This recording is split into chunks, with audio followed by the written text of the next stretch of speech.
Good morning, everyone. Welcome to Assembly Judiciary. Welcome those here in Carson City, as well as anyone watching online. Sorry to keep you waiting, but as you know, today is deadline day, so there's a lot of moving parts and a lot of things happening. And so with that, Secretary, please take the roll.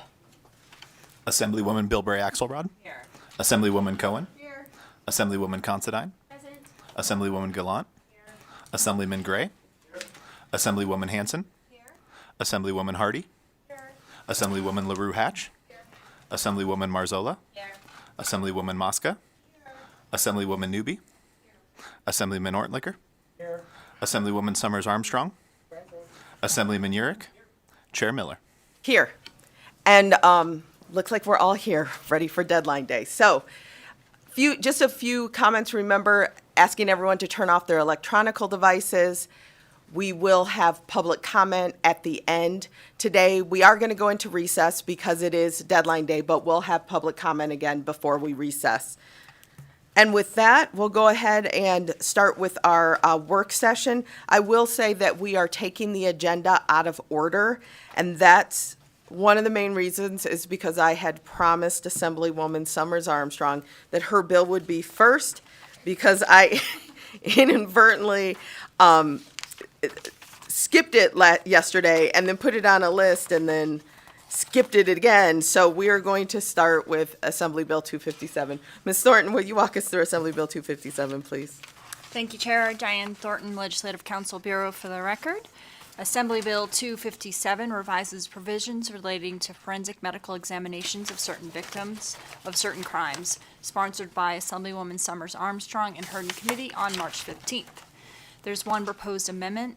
Liz Ortenberger from Safe Nest proposed the following: to amend Section 1 to authorize a county to seek reimbursement of costs incurred from a strangulation examination from the state subject to an appropriation made by the legislature.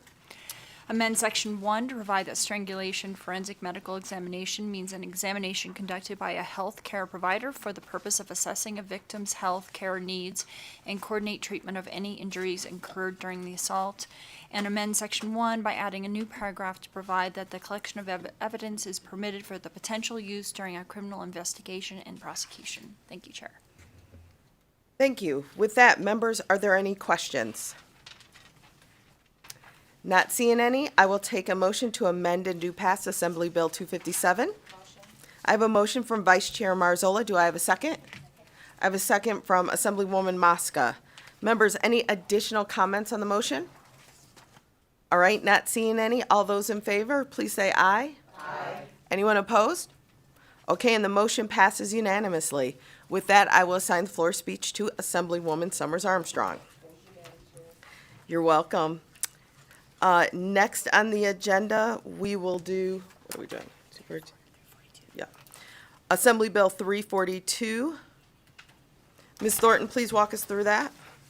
Assembly Bill 342 requires an adult-use cannabis retail store and cannabis consumption lounge to take certain actions to verify the age of a consumer before selling cannabis or a cannabis product, sponsored by Assemblyman Hibbets and heard on March 23rd.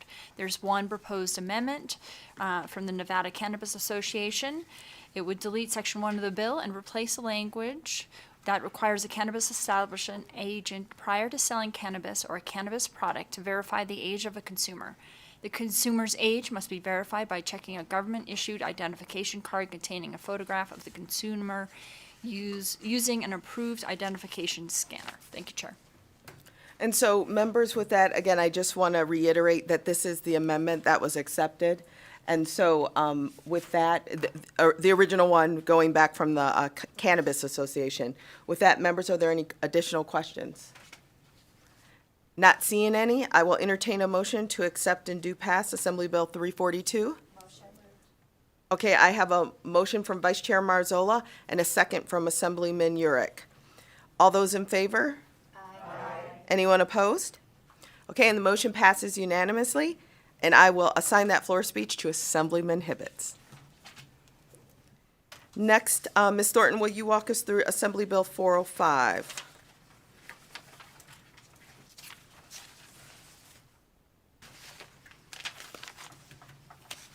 Thank you, Chair. Assembly Bill 405 revises provisions relating to court programs for the treatment of mental illness or intellectual disabilities, sponsored by this committee and heard on April 5th. There's one proposed amendment. Judge Nadia Wood, Las Vegas Justice Court, proposed the following: to delete the changes to existing law in Section 3, subsection 4 of the bill regarding the authorization of a defendant who tenders a plea of guilty but mentally ill or nolo contendere, or is guilty or guilty but mentally ill of a sexual offense that is punishable by a Category B felony to be assigned to the program. Thank you. Thank you. Members, are there any questions on Assembly Bill 405? Not seeing any, I will entertain a motion to accept and do pass. I have a motion from Vice Chair Marzola and a second from Assemblywoman Newby. Any further comments on the motion? Assemblyman Yurick? Yes, Chair. I just wanted to go on record and make sure that even though I'm going to have to go with a no vote today, that I really like the intent and policy objective of this bill to address the concerns. My remaining concern on this, and I'm hopeful that if it doesn't get addressed on this in this House, that it would make it to the Senate and may be able to do it. It has to do with at a time when our law enforcement agencies are struggling with the resources they need to carry out everything that we ask them to do, that remain too many unknowns in this, on the costs, in particular, that it would impose upon the Clark County Detention Center, with specifically the provision that would require them to house NDOC inmates for up to 25 days. So I'm going to go no today, but I really wanted to make sure that I got on record how supportive I am of the underlying policy and hope that maybe we can address some of those issues. Thank you. Sure. Any additional comments? Not seeing any. All those in favor, please say aye. Aye. Anyone opposed? Okay, we have Assemblywoman Hanson, Assemblywoman Gallant, Assemblyman Yurick, and Assemblywoman Hardy. Assemblyman Gray, are you a no? Okay, and Assemblyman Gray. And with that, the motion passes, and I will assign the floor statement to Assemblywoman Cohen. You're welcome. Next, we have Assembly Bill 369. Ms. Thornton, please walk us through that.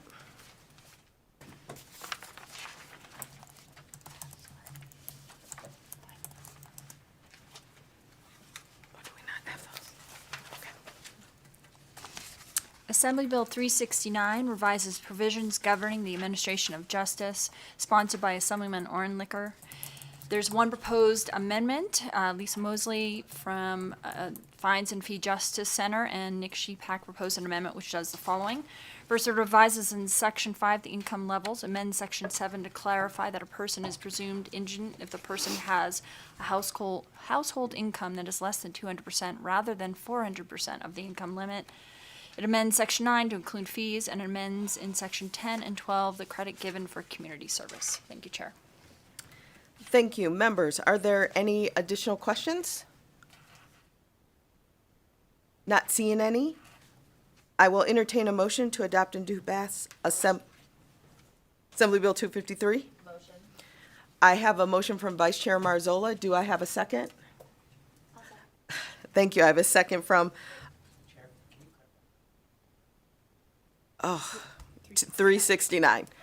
Thank you. Okay, so the motion is to accept and do pass Assembly Bill 369. Vice Chair, do I still have your motion? Yes. Okay. And do I still have your second on Assembly Bill 369? Okay, thank you. So with that, are there any additional comments on Assembly Bill 369? Not seeing any. All those in favor? Aye. Anyone opposed? Nay. Okay. Assemblywoman Hanson, Assemblywoman Gallant, Assemblyman Yurick, Assemblyman Gray, and Assemblywoman Hardy are noes. Okay, and with that, the motion passes, and I will assign the floor speech to Assemblyman Ornlicker. Thank you, Chair. You're welcome. Okay, and we are going to add an additional one to the list, which, as you all can guess, is Assembly Bill 253. So with Assembly Bill 253, can you please walk us through that one, Ms. Thornton? Thank you, Chair. Assembly Bill 253 provides for the licensure and regulation of certain events at which the sale and consumption of cannabis or cannabis products is allowed, sponsored by Assemblyman Miller and heard in committee on March 15th. There's one amendment proposed by Assemblyman Miller. It deletes sections 2, 3, 13, 17 of the bill, provides a definition of a portable cannabis vendor, and provides a process for issuing portable cannabis licenses, and there is a mock-up on the following pages. Thank you, Chair. Thank you so much. And members, I trust you've had the opportunity to review that extensive amendment as well. Do you still have any additional questions? Not seeing any. I will entertain a motion to amend and do pass Assembly Bill 253. Have a motion to amend and do pass 253 from Vice Chair Marzola. Is there a second? Second from Assemblywoman Considine. With that, are there any additional comments? Assemblywoman Bilbray Axelrod. Thank you, Chair. I am going to vote to move this bill out of committee. I do think it needs some more work, but I do want to give it life today. Okay, thank you. Assemblywoman LaRue Hatch. Thank you, Chair. I too still have concerns, but I've talked with the sponsor, namely that we need to ensure these are at 21 plus events and that these are entirely enclosed spaces as far as smoke. He's assured me that we'll continue to work on that, so I will be a yes out of committee in the hopes to get it to a yes on the floor. Okay, any additional comments? Okay, then with that, I will go ahead and take a vote. All those in favor, please say aye. Anyone opposed? Okay, so we have Assemblywoman Hanson, Assemblyman Urick, Assemblyman Gray, and Assemblywoman Hardy. All right, with that, the motion passes, and I will assign the floor speech to Assemblyman Miller. At this time, we're actually going to roll the next item on the agenda. We're going to take public comment right now. Is there anyone here in committee that would like to make public comment? Okay. Broadcasting, is there anyone on the line that would like to make public comment? To provide public comment, please press *9 now to take your place in the queue.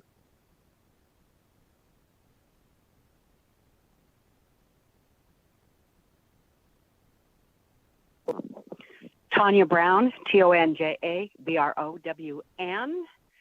I would like to thank everybody for their hard work, but I would also like to bring up something, and that is my brother was wrongfully convicted of a crime he didn't commit, and during his incarceration, he passed away from lack of medical care. A wrongful suit happened, and during the deposition taking of the former warden, assistant director, we had discovered that there was, in 2007, when notice was implemented,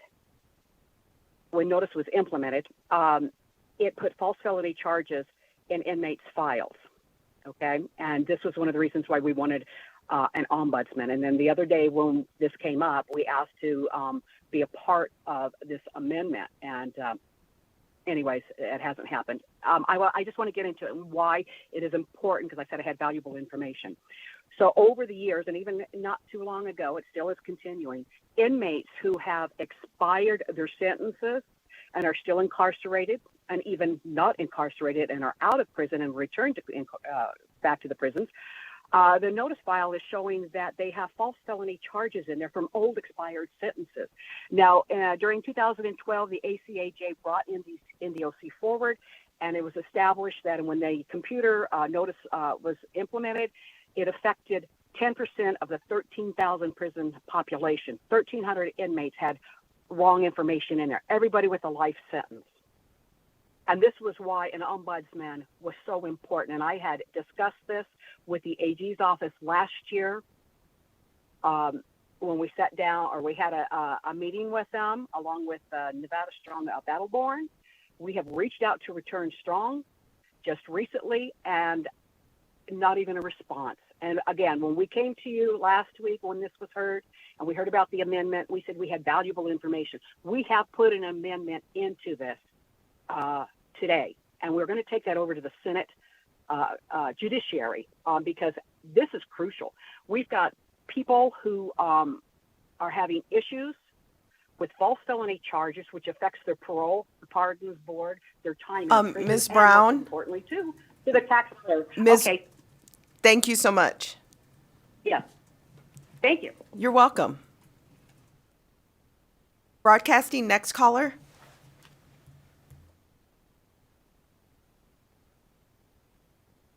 Anne Marie Grant, advocate for the inmates and the innocent. I'd like to read that conceptual amendment Ms. Brown spoke of for AB 52 that we will bring over to the Senate side.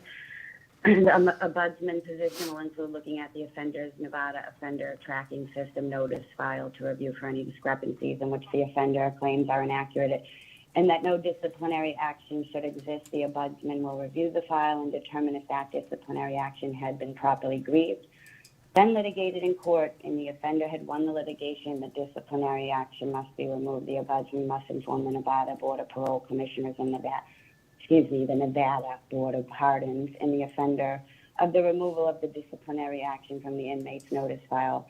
The ombudsman position is to review the notice file when an inmate claims that the file contains an inaccurate information that pertains to his or her sentencing structure, in which it appears another felony crime had been added. The ombudsman must review the district court file to confirm if this new allegation of the crime actually happened. If it had not, the notice file must reflect the removal of the false felony charge. The ombudsman must notify the Nevada Board of Parole Commissioners and the Nevada Board of Pardons and the offender of the removal of the false felony charge in the notice file. Please, yes, thanks. That's it. Thank you.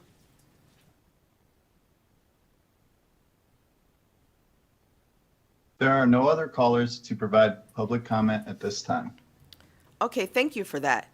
So with that, then, like I said, we are going to go into recess. I know this is going to be a strenuous day for everyone. Members, please stay by.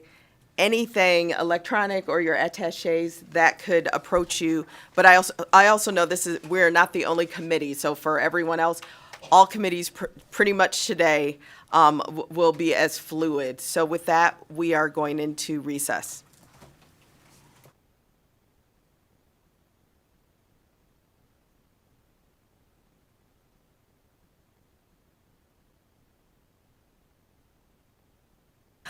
Thank you for that clarifying question. This is not a staying close by recess. This is a staying next to your electronics and your attaches in case you get called back in. But we are physically leaving, so that kind of recess. Call of the chair, but we'll let you know. And honestly, I don't see us coming back in before floor, so we're really looking for after floor, just so you can plan the next couple hours of your life.